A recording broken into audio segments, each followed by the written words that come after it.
नमस्कार साथियों। वीडियो शुरू करने से पहले मैं आप सबसे निवेदन करना चाहूँगी कि आज के इस वीडियो को आप हर जाति पाति से ऊपर उठकर, स्त्री पुरुष के भेदभाव से ऊपर उठकर, अमीरी गरीबी से ऊपर उठकर देखेंगे। क्योंकि आज मैं आपको जिस शख्सियत के बारे में बताने जा रही हूँ वो किसी एक जाति विशेष का मसीहा नहीं था। वो हर उस दलित, दमित, शोषित और अधिकार विहीन वर्ग का प्रतिनिधित्व करता था जो पीड़ा से करा रहा था। मानव मात्र के मसीहा इस व्यक्ति का ही कमाल है कि आज हम महिलाएं प्रसूति अवकाश का फ़ायदा उठा रही हैं।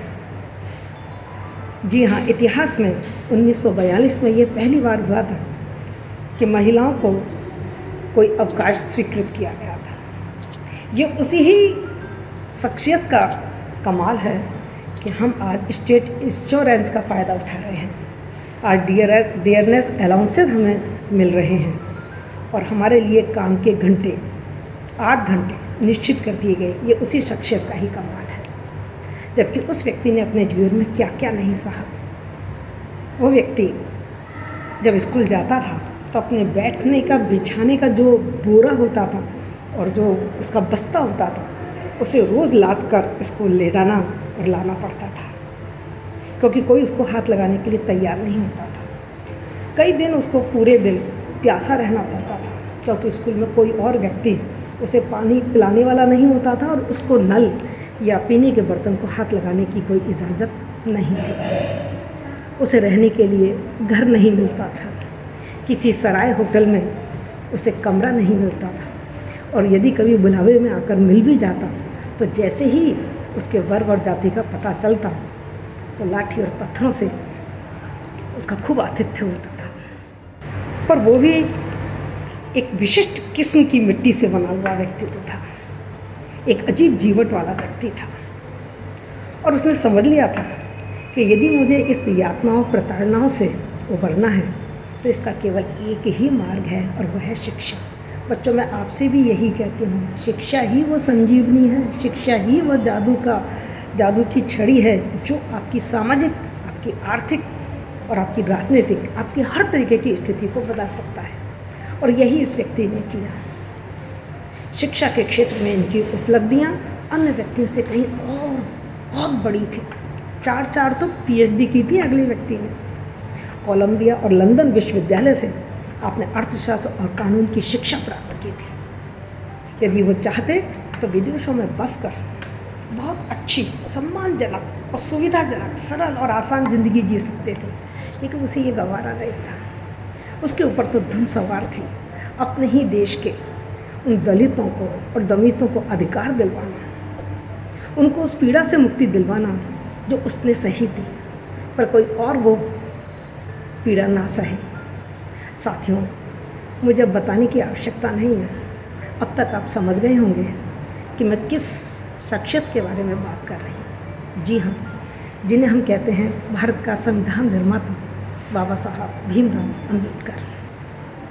साथियों, आजकल महिला सशक्तिकरण की बात एक फैशन सा बन गया है। बड़ी प्रगतिशीलता की निशानी माना जाता है जब हम महिला अधिकारों की, सुरक्षा की और सशक्तिकरण की बात करते हैं। पूरे साल बात करें ना करें, लेकिन जैसे ही 8 मार्च आता है, अखबारों की सुर्खियों में महिला सुरक्षा की बातें बड़े लंबे चौड़े और बड़ी रेखांकन के साथ प्रकाशित होती हैं। राजनीतिक दल महिला सुरक्षा अधिकारों के नाम पर अपनी रोटियां खूब सेकते हैं। मीडिया के विभिन्न क्षेत्रों में महिलाओं की स्थिति पर खूब मौखिक व्यायाम होते हैं। सरकारों के द्वारा विभिन्न प्रकार की योजनाएं परोसी जाती हैं। बेटी बचाओ, बेटी पढ़ाओ, सुकन्या समृद्धि योजना, सेल्फी विद डॉटर। मैं ये नहीं कहूँगी कि इन योजनाओं से महिलाओं की स्थिति में परिवर्तन नहीं आया है, लेकिन सच बताऊं, महिला सशक्तिकरण की असली व्याख्या तो बाबा साहब भीमराव अंबेडकर ने ही की थी।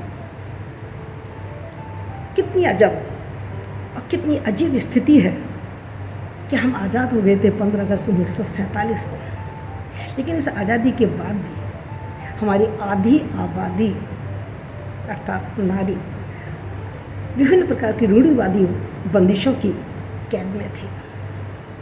भीमराव अम्बेडकर ने भारत की बेटियों की सुरक्षा के लिए, उनको आगे बढ़ाने के लिए एक ऐसा मजबूत खाका हमारे सामने रखा जिसने आज भारत में महिलाओं की, किसी एक जाति विशेष की महिलाओं की नहीं, किसी एक धर्म विशेष की महिलाओं की नहीं, उनकी सुरक्षा और अधिकारों को सुनिश्चित कर दिया। जी हाँ, 5 फरवरी 1951 को उन्होंने भारत के प्रथम कानून मंत्री होने के नाते